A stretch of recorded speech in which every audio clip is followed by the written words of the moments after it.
Derek and the Dominos feature in Eric Clapton and the guitarist of what band?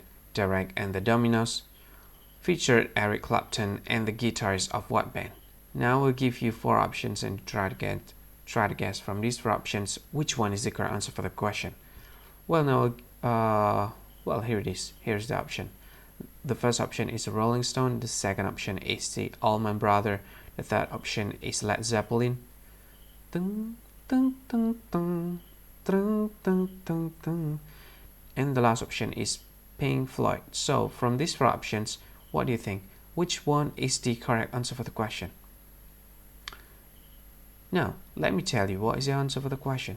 The answer for the question is the Allman Brothers. So that's the answer for the question, the Allman Brothers.